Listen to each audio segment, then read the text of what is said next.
Bismillahirrahmanirrahim. Assalamualaikum warahmatullahi wabarakatuh. Alhamdulillahirabbil alamin wassalatu wassalamu ala asyrafil anbiya'il mursalin sayyidina Muhammadin wa ala alihi washabihi ajmain. Amma ba'du. Rabbi shrah li sadri wa yassir li amri wahlul 'uqdatam min lisani yafqahu qawli.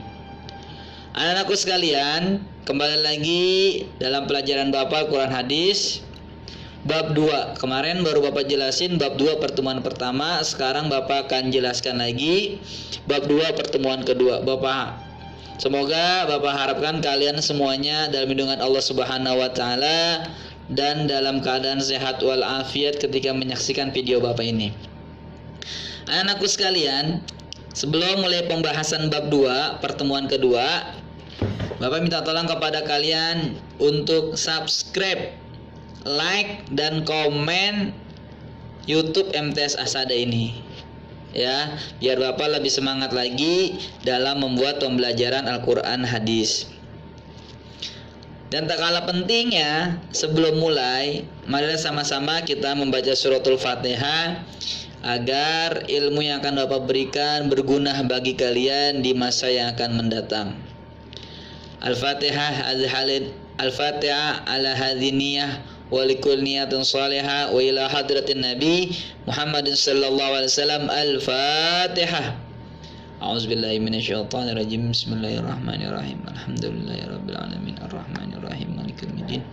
Iyyaka na'budu wa iyyaka nasta'in ihdinas siratal mustaqim siratal ladzina an'amta 'alaihim ghairil maghdubi 'alaihim waladdallin. Oke, anak-anak sekalian, sekarang kita masuk bab 2 pertemuan kedua. Kemarin waktu pas pertemuan pertama Bapak sudah bahas yaitu Al-Quran surah Al-Mutaffifin. Quran surat Al-Mutaffifin ayat 1 sampai 17. Itu Bapak udah bahas, ya, waktu pas pertemuan pertama bab 2. Sekarang kita masuk ke pertemuan kedua bab 2. Kita akan bahas yaitu Quran surat Al-An'am ayat 152. Ya, kita sama-sama baca. A'udzubillahi minasyaitonir rajim. Bismillahirrahmanirrahim. Wala taqrabu malal yatimi illa billati hiya ahsanu hatta yablugha ashuddah. Wa auful kaila wal mizana bil qist. La nukallifu nafsan illa wus'aha wa idza qultum fa'dilu walau kana dza qurba wa bi'ahdillahi awfu dzalikum wasaqum bihi la'allakum tazakkarun. Shadaqallahul azim. Yang artinya, dan janganlah kamu dekati harta anak yatim kecuali dengan cara yang lebih bermanfaat hingga sampai ia dewasa, dan sempurnakanlah takaran dan timbangan dengan adil. Kami tidak memikulkan beban kepada seorang melainkan sekedar kesanggupannya. Dan apabila kamu berkata, maka hendaklah kamu berlaku adil, kendalipun ia adalah kerabatmu. Dan penuhilah janji Allah, yang demikian itu diperintahkan Allah kepadamu agar kamu mengingatnya. Di sini masih pembahasan bahwasanya kita tidak boleh mengurangi timbangan, harus dengan secara adil. Selanjutnya, kandungan Quran surat Al-An'am ayat 152. Ayat di atas diawali dengan larangan mendekati harta anak yatim, seperti mengambilnya dengan alasan yang dibuat-buat, kecuali dengan cara yang lebih bermanfaat dan lebih menguntungkan, seperti menginvestasikannya agar berkembang atau menjaga agar keutuhannya terjamin. Termasuk juga membayar zakatnya jika ia telah mencapai 1 nisab sampai ia mencapai usia dewasa. Mampu mengelola hartanya, ayat ini memerintahkan kepada kita untuk menyempurnakan takaran dan timbangan secara adil. Nah, ayat pertama bahwasanya jangan mendekati harta anak yatim. Maksudnya bagaimana, Pak? Kita nggak boleh ngambil hartanya anak yatim secara zalim. Anak yatim yang mana, Pak? Anak yatim yang anak belum balik, masih berusia kecil. Contoh, misalnya ada anak SD, kelas 3 SD, meninggal ayahnya. Ya, meninggal ayahnya. Kemudian setelah meninggal ayahnya,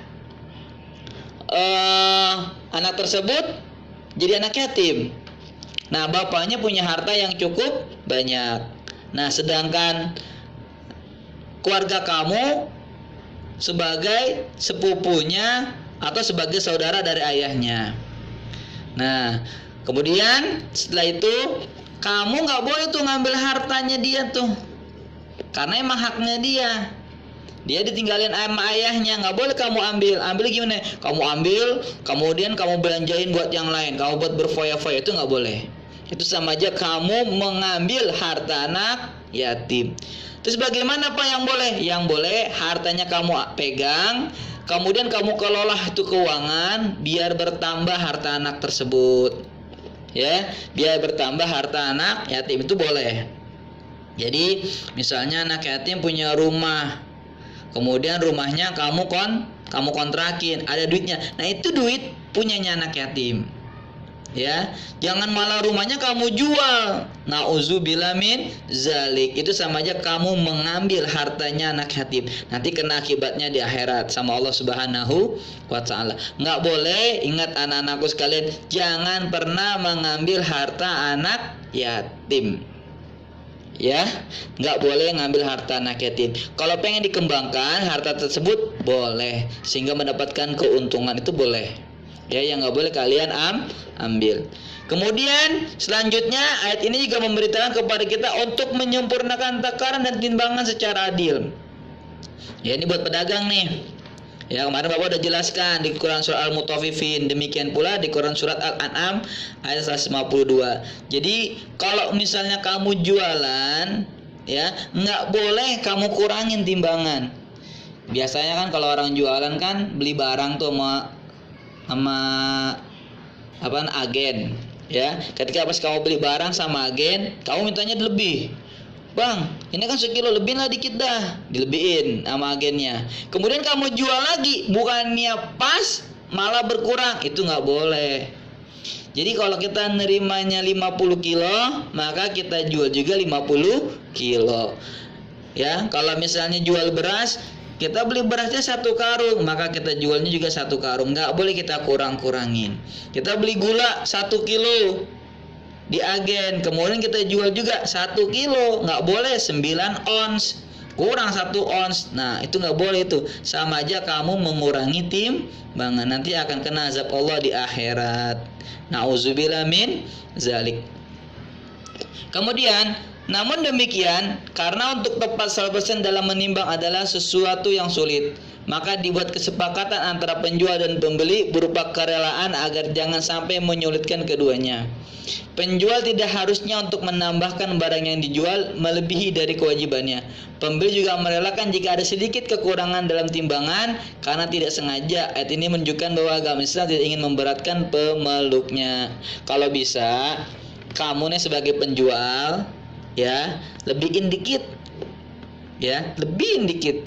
Buat apa? Buat kehati-hatian. Agar jangan sampai malah berkurang. Kalau berkurang, resikonya kita nanti yang dimintai pertanggungjawaban oleh Allah Subhanahu wa taala. Pak, kalau misalnya pertanyaan, Pak, kalau misalnya saya beli gula sekilonya 12.000, terus saya jual 17.000, boleh nggak Pak? Boleh. Ya, boleh. Kamu mau jual 17.000 boleh. Di pasar 17.000 Pak, saya mau jual 20.000, boleh. Yang nggak boleh kamu mengurangi timbangan. Tapi pertanyaannya, di pasaran 15.000, kamu jual 20.000, untung nggak? Maaf, ada yang beli nggak? Karena di pasarannya 15.000, kamu jual 20.000, pasti kamu ada yang beli. Kenapa? Karena harganya jauh lebih mahal. Ya, lebih baik begitu, harganya kamu lebihin daripada timbangannya kamu kurangin. Penjelasan berikutnya adalah perintah untuk berbicara dengan jujur, seperti pada saat bersaksi atau memutuskan hukum terhadap seseorang. Sebab kejujuran dan keadilan adalah inti persoalan hukum. Kejujuran dan keadilan harus tetap dapat ditegakkan sekalipun yang akan menerima akibat dari hukuman tersebut adalah kerabat sendiri. Ya, jangan pakai takut untuk berkata jujur. Karena berkata jujur itu suatu hal yang sangat berat dan pahit. Keadilan hukum dan kebenaran di atas segalanya. Jangan sampai keadilan hukum terpengaruh oleh rasa kasih sayang terhadap keluarganya. Nah, nggak boleh tuh. Kalau misalnya lagi di dapat sidang, kamu suruh berkata jujur, katakan jujur, walaupun itu merasanya pahit. Katakan jujur sejujur-jujurnya, jangan ada yang ditutup-tutupin. Kalau kamu udah nutupin satu kebohongan, pasti selanjutnya kamu akan berbohong. Ayat ini diakhiri dengan perintah untuk memenuhi janji kepada Allah, yaitu memenuhi ketentuan yang digariskan olehnya, baik dalam ibadah, muamalah maupun lainnya. Memenuhi janji ini akan mendatangkan kebaikan bagi manusia, yaitu agar kita melakukan apa yang diperintahkan dan menghindari segala larangan, dan juga agar kita saling mengingatkan. Konsep jujur dalam muamalah. Jujur dalam muamalah secara bahasa sidik artinya benar. Jujur kesesuaian dan kebenaran dari perkataan dan perbuatan yang sesuai dengan kenyataan. Itu namanya jujur. Muamalah hubungan manusia dengan manusia yang diatur oleh syariat Islam dalam interaksi sosial seperti ekonomi, sosial, politik. Intinya muamalah itu hubungan antara manusia dan manusia. Namanya hablum minan nas. Jujur dalam bermuamalah. Sikap yang mencerminkan kepribadian seorang muslim sejati antara lain tidak pernah menipu. Muslim sejati tidak pernah menipu, memasukkan dan berkhianat. Jadi kalau misal kamu masih suka nipu, disuruh sama orang tua ke warung. Contoh misalnya, Mat, ke warung nih, beliin garam. Ternyata harga garam 2.000. Bilang sama ibunya 5.000, nggak jujur. Nah, hati-hati tuh, sama aja dengan menipu. Ada nggak dari kalian seperti itu? Bapak harap sih nggak ada. Ya, siswa MTS ada, Bapak harap mudah-mudahan nggak ada. Kalau ada, buru-buru taubat, minta ridho sama ayah atau ibunya yang disuruh, yang menyuruh. Ya, nggak boleh soalnya menipu. Dan berkhianat kepada siapapun termasuk kepada non muslim. Kita umat Islam diajarkan oleh Rasulullah SAW nggak boleh kita berkhianat kepada non muslim, apalagi berkhianatnya sesama muslim. Sama non muslim aja kita nggak boleh berkhianat kata Nabi, apalagi sesama muslim. Jauhkanlah hal seperti itu. Dalam melakukan jual beli tidak melakukan kecurangan dengan mengurangi atau menambah takaran dan timbangan. Mentang-mentang yang beli bukan orang Islam, kita curangin. Sedangkan orang Islam, kita nggak curangin, nggak boleh. Mau Islam maupun non Islam, kita nggak boleh berlaku curang. Ingat, Allah Maha mengetahui, Allah Maha melihat. Indikator jujur, berkata yang benar meski orang lain tidak setuju. Yang kedua, sesuai antara pikiran, perkataan, dan perbuatan. Yang ketiga, memberikan kesaksian dengan adil. Yang keempat, mempercayai dan membenarkan ajaran Allah dan Rasul-Nya.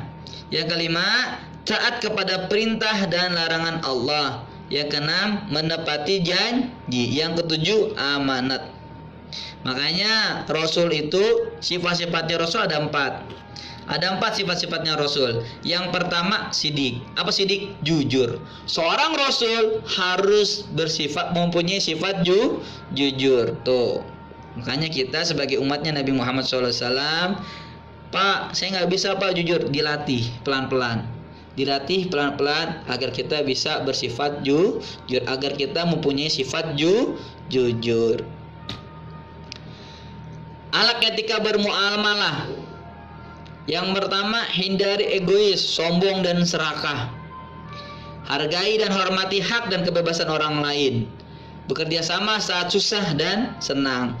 Kebanyakan orang mau kerja samanya saat susah. Kalau senang nggak mau. Nah, di sini diajarin bekerja samanya saat susah ataupun senang. Siapa di antara kalian yang giliran kerja samanya mau susah aja? Kalau susah nih kerja sama, giliran senang sendiri. Mudah-mudahan siswa-siswi MTS Asada nggak ada. Kemudian apa lagi? Patuhi peraturan dalam setiap perjanjian. Membeli secara sopan dan seperlunya, tidak menipu atau berbohong. Pahami setiap transaksi yang dilakukan. Hindari transaksi yang tidak sesuai syariat Islam. Memberi toleransi bagi yang kesulitan membayar utang. Ya, orang yang apabila ngutangin diganti sama Allah 17 kali lipat daripada orang yang sedekah. Kenapa? Karena kalau orang yang langsung sedekah udah lupa, udah nggak ada di pikiran kotak. Tapi kalau kita ngutangin, kita pas kita lihat mukanya, wah tuh orang ngutang lagi sama kita, tuh orang ngutang lagi. Kalau kita sabar, Allah akan ganti menjadi 17 kali lipat lebih banyak. Cuman berat kalau ngutangin. Kalau nggak bisa mendingan jangan. Lebih baik kita kasih. Jadi tidak ada kepikiran sama kita. Kemudian jangan menunda-nunda membayar hutang jika mampu. Kalau kita mampu, langsung kita bayar hutang. Karena kita nggak tahu besok kita masih ada usia atau tidak. Kalau masih punya usia, alhamdulillah. Kalau enggak, gimana? Puyeng sendiri kan? Kita masih punya hutang nih kita sama teman kita nih. Langsung kita buru-buru samperin. Gue punya hutang nih sama lu nih. Nih gue bayar nih. Ya, kalau kamu nggak punya duit bilangin sama teman, sohib, minta redonya dong, Anda masih punya utang loh, Anda masih punya utang. Kalau temennya nggak ngeredoin, kamu harus bayar. Ya, utang harus dibayar. Nggak bisa utang dihapus dengan istighfar, nggak bisa. Utang sesama manusia tidak bisa dihapus dengan istighfar. Cara ngapusnya gimana? Yang pertama, kamu harus bayar utang tersebut. Yang kedua, kamu harus minta redho sama orang tersebut. Kalau orang itu redoin, kamu nggak bayar, maka kamu aman, kamu selamat. Ya, sekali lagi ada dua. Yang pertama, kamu bayar itu utang, baru Allah ampunin.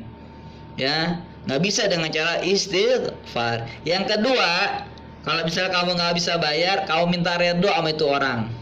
Kalau orang itu redoin, maka kamu nggak usah bayar, nggak apa-apa, karena udah diredoin sama orang tersebut. Tapi kalau orangnya nggak redo, kamu nggak bayar, hati-hati nanti dia akan nagih di akhirat kelak. Kayaknya lebih baik ditagih di dunia 1.000, 2.000 dikit daripada di akhirat 1.000, 2.000 pahala diambil. Nauzubillah min zalik. Kemudian apalagi? Tidak menjual barang yang dilarang. Nggak boleh jualan narkoba, nggak boleh jualan minuman keras, nggak boleh tuh. Orang yang nganterin minuman keras, orang yang ngasih duitnya buat beli minuman keras, orang yang cuma nemenin buat beli minuman keras, dia nggak minum, dosanya sama. Hati-hati anak-anakku sekalian. Ya, apabila ada barang-barang yang dilarang oleh agama, janganlah kalian ikut-ikutan. Kalau kalian ikut-ikutan, maka dosanya yang minum sama yang nggak minum sama. Kemudian pakailah alat ukur atau timbangan yang benar. Sebagaimana Allah Subhanahu wa taala berfirman, "Ya ayyuhalladzina amanu kunu qawwamina lillahi syuhada'a bil qist wa la yajribannakum syananu qawmin ala alla taghlibu." Bapak kurang jelas nih bacanya nih. Ya. Yang artinya, wahai orang-orang yang beriman, jadilah kamu sebagai penegak keadilan karena Allah ketika menjadi saksi dengan adil, dan janganlah kebencianmu terhadap suatu kaum mendorong kamu untuk berlaku tidak adil. Berlaku adillah, karena adil itu lebih dekat kepada takwa. Dan bertakwalah kepada Allah, sungguh Allah maha teliti terhadap apa yang kamu kerjakan. Quran Surat Al-Maidah ayat 8. Rangkumannya, ada 5 rangkuman.